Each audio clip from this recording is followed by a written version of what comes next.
Well, good morning once again. Welcome to Ray's Corner. Down here in New Orleans, sitting in my office early morning. It's 5:40. Been up since 4 o'clock. About 4:30. Doing some work, trying to get it in. You know, sitting here pondering that I want to do a Ray's Corner this morning. And I said, let me. What do I have to talk about this morning? You know. What is it that would pique people's interest? What could I say that could solve some problems in the lives of our people? How can I motivate people to get up and start living from below their means? Stop living from below their means and let's start living above our means. How can I generate and talk about unity, becoming one, supporting one another? These are some of the common messages that's going on in our community, our African American community today, supporting one another, not allowing the world to continue to tell us that we are not unified, that we can't work together, that we can't be one, that we as African Americans, we support all other races but our own.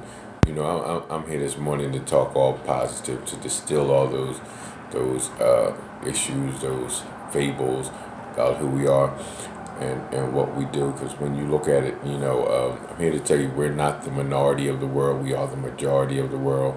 Uh, you know, there has to come a time when we understand, and I think the time is now that we're starting to understand that we have economical power far beyond any other culture or ethnicity in the world. I remember listening to a brother sharing, that the revolution will not be televised. We can have a revolution that overturns the world without even firing one shot. If we just start learning how to change our spending habits and we start taking our spending habits and spending it to one another. But I got to be honest also, as a black business owner, I had a gentleman come out and do some work. I try to support black businesses like myself, come out and did some work at our facility. He might have been there about 3 minutes. Guy charged us $125 for 3 minutes of work that really could have been like a $50 job. So now, unfortunately, I have to sit him down and explain to him, that's not good business practice. We have this big facility. What you do, we could use you almost on a weekly basis. You have a plethora of work to be done here. But when you don't have good business ethics, when you want to overcharge, you lose out more. We got to stop realizing that it's not about right now. We have to be able to visualize where we want to go. What is our plan, as business owners? Where do we want to be 30 days from now, 60 days from now, 90 days from now? That's something that we really need to take a look at. So, unfortunately, now this gentleman, I'll talk to him, and then now I have to debate: do I want to use him again because of his ethics? So because you made an extra $75 off of me today, you just lost thousands of dollars that you could have been, working for as long as we had this facility. And as we open other places, that means I'll be faithful to you, you be faithful to me, Get a shout out to my brother Tony. He does basically all my handiwork. He's from California, I think it's ex-blood, now he's saved, born again, good brother, charges me fairly because he sees the bigger picture. Not only do we have a ministry and a business and we're helping people, but he sees the bigger picture where, he's called out 2-3 times a week. So he's forever going to have a steady income. If his business dries up, he knows he's going to be called to this facility 2-3 times a week. So he will always have an income because he charges fairly. Some things, he don't charge for everything, but he has so much work. tried to talk to this other brother. Second time this happened, tried to talk to him, explain the same thing. So we got to stop, overcharging and overpricing, you know, our people and stuff like that. Take a look. And look at the bigger picture. Look at the long run. Had a great business meeting with a few gentlemen yesterday. Get ready to start up a program, Beating the Odds. It's called Beating the Odds. You're going to hear pretty soon about them. They want to help underprivileged people in New Orleans. Good model, good title, teach them how to have their operational plan, where you want to be in the 30 days, putting your goals together, Start working for people. We had a gentleman, sitting there and he's working for somebody and got 3 years to retire. I said, you're not even going to make it to those 3 years. Because before your 3 years, you're going to be owning your own business, moving on in life. So, I'm just sitting here this morning and I'm trying to encourage us, to become business owners. If we don't become business owners, we can invest in other people's business because everybody don't want to run a business. We want to be integrity. Remember,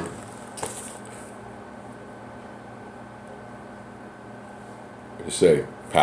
The power of characteristics of a good leader. Can you see? Get the book, read about it.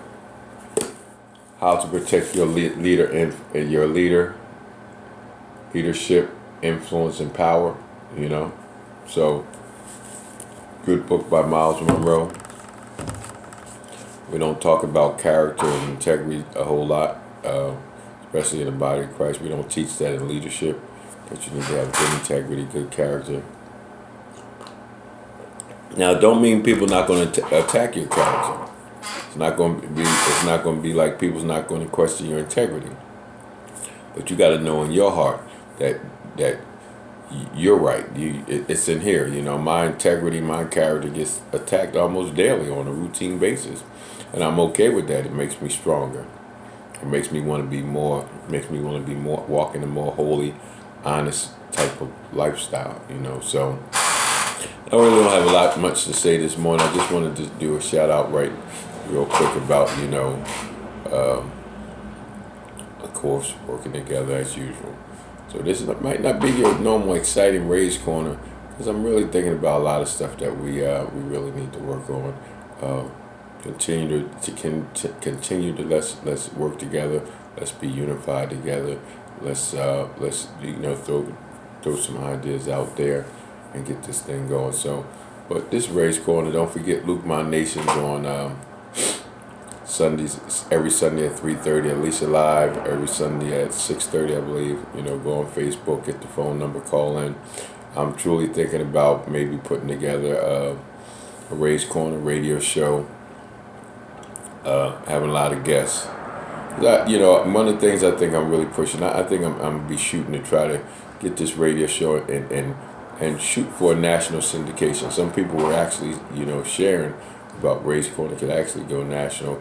I'll get some more topics, bring some guests in, do some interviews about some real things with some real problem solving. So that's what I'm going to be doing, and I'm going to keep it real, keep it live, keep it fresh, call it like it is, tell the truth. Tell the truth. Everybody ain't going to like it, but we got to stick together with love one another.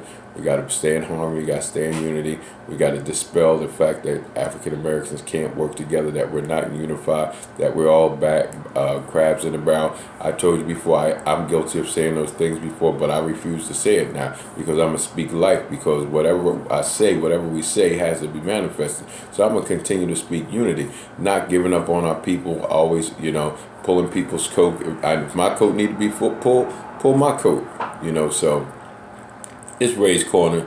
I probably won't get a lot of hits about this one today, but it's okay, because I'm just talking some real stuff. I'm talking about some stuff that we just need to work on, and we need to continue to stay focused and live, and stay focused and stay positive. Stay positive towards each other.